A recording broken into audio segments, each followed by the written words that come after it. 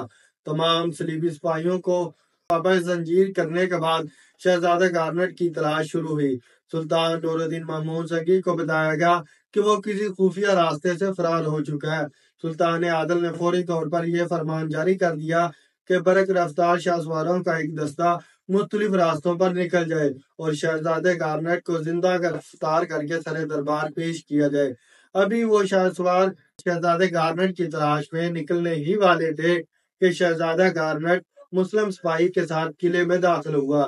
پھر جب اندلس کا شہزادہ ندامت سے سر جھکائے ہوئے دربار میں داخل ہوا تو سلطان نور الدین محمود زنگی کے ہونٹوں پر فاتحانہ تبسم ابھر آیا۔ یہ تبسم شہزادہ گارنیٹ کی سیری پر تھا اور اس شاہ سوار پر بھی جو اس جنونی صلیبی کو گرفتار کر کے لایا تھا۔ یہ مسلم شاہسوار کوئی اور نہیں سلطان نور الدین محمود زنگی کا مصاحب خاص یوسف تھا۔ پھر جب شہزادہ گارنیٹ اور اس کی ماں لوزی کے فیصلے کا وقت آیا تو سلطان نور الدین محمود زنگی کے تمام سرداروں نے بیک زبان کہا، ان دونوں فتنہ گروں کو سر عام قتل کر دیا جائے اور ان کی لاشیں صلیبیوں کی عبرت کے لیے شہر کے چوراہے پر لٹکا دی جائیں۔ صرف یوسف ہی تھا جس نے سرداروں کے اس متفقہ فیصلے سے اختلاف کرتے ہوئے کہا، ان دونوں کی لاشیں چوراہے پر لٹکا دینے سے عبرت کا یہ تماشا زیادہ سے زیادہ شام تک ختم ہو جائے گا۔ میری رائے میں اس تماشے کو اتنا تول دیا جائے کہ صلیبی قوم روزانہ اس عبرتناک منظر کو یاد کرے اور اپنی شکست و بربادی پر ہر گھڑی آنسو بہاتی رہے۔ یوسف کی تجویز سن کر تمام سرداروں نے بڑی حیرت سے اس نوجوان کی طرف دیکھا جس نے شہزادہ گارنیٹ کو گرفتار کر کے اپنا پہلا جنگی کارنامہ انجام دیا تھا۔ ان سرداروں میں نجم الدین ایوب اور اسد الدین شیرہ کو بھی شامل تھے۔ خود سلطان نور الدین زنگی کی آنکھوں سے بھی ایک سوال نمایاں تھا کہ آخر کس طرح اس عبرتناک منظر کو تول دیا جائے۔ ہم اہل ایمان ہیں، اس لیے اپنے دشمن کی لاشوں کی بھی بے حرمتی نہیں کر سکتے۔ یوسف نے انتہائی باوقار لہجے میں عرض کیا، بہتر یہی ہے کہ جو حسن انسانی کی طرح ان ماں بیٹے کو بھی حوالے زندہ کر دیا جائے۔ پھر جب تک یہ دونوں زندہ رہیں گے وہ عبرتناک تماشا بھی اپنے تسلسل کے ساتھ جاری رہے گا۔ سلطان نور الدین محمود زنگی نے اپنے مصاحب خاص کی اس تجویز کو پسند فرمایا اور ان کے ہونٹوں پر مسکراہٹ ابھر آئی۔ نجم الدین ایوب اور اسد الدین شیرہ کا سر بھی فخر سے بلند ہو گیا۔ یوسف صرف شجاعت ہی میں نہیں، فہمت و فراست میں بھی اپنے ہم عمروں سے بہت آگے تھا۔ میں سلطان عادل سے ایک اور بات عرض کرنا چاہوں گا۔ مختصر سے سکوت کے بعد یوسف یعنی کہ صلاح الدین نے دوبارہ لب کشائی کی، ان دونوں ماں بیٹے کو ایک جلوس کی شکل میں خاص طور پر عیسائی بستیوں سے گزارا جائے تاکہ ان کے دلوں پر اہل ایمان کی ہیبت قائم ہو، تاکہ ان کے دلوں میں پیدا ہونے والی سرکشی اور بغاوت کے جذبات فنا ہو جائیں، یا پھر کم سے کم اتنے سرد پڑ جائیں کہ باہر سے آنے والی صلیبی ہوائیں انہیں مزید نہ بھڑکا سکیں۔ سلطان نور الدین زنگی نے سر دربار یوسف کی ذہانت کی تعریف کی اور پھر ملکہ لوزی اور شہزادہ گارنیٹ کو دوسری عیسائی قیدیوں کے ساتھ اپنے بڑے بھائی سلطان سیف الدین غازی کے پاس بھیج دیا اور خود حلب کی طرف روانہ ہو گئے۔ اسی زمانے میں زنگی خاندان کے شامی مقبوضات میں عیسائیوں نے عام بغاوت کر دی اور جگہ جگہ فتنہ فساد کی آگ بھڑکا دی۔ اس شہرت کی وجہ بھی ایک فتنہ گر راہب سینٹ مارلو تھا۔ سینٹ برنارڈ کی شرمناک اور عبرتناک موت کے بعد سینٹ مارلو نے قسم کھائی تھی کہ وہ اپنے عظیم مذہبی پیشوا کے مقدس مشن کو جاری رکھے گا۔ اپنی اس مذہبی تحریک کو جاری رکھنے کے لیے ایک نیا طریقہ اختیار کیا تھا۔ جب عیسائی قوم اپنی عبادت کے لیے گرجا گھر میں جمع ہوتی تھی تو سینٹ مارلو کے حکم پر عبادت گاہ کے تمام دروازے بند کر دیے جاتے، پھر وہ عیار راہب عبادت کے نام پر جمع ہونے والے سادہ دل عیسائیوں کو لعنت و ملامت کرتے ہوئے پرجوش تقریریں کیا کرتا تھا۔ السلام علیکم دوستو، میں محمد اسد اور آپ دیکھ رہے ہیں ہمارا یوٹیوب چینل۔ دوستو، جیسے کہ آپ کو معلوم ہے کہ ہم ہر روز ایک نئی ویڈیو کے ساتھ حاضر ہوتے ہیں، اسی طرح انشاءاللہ ہم بہت جلد ایک نئی ویڈیو کے ساتھ حاضر ہوں گے۔ تب تک کے لیے اللہ حافظ۔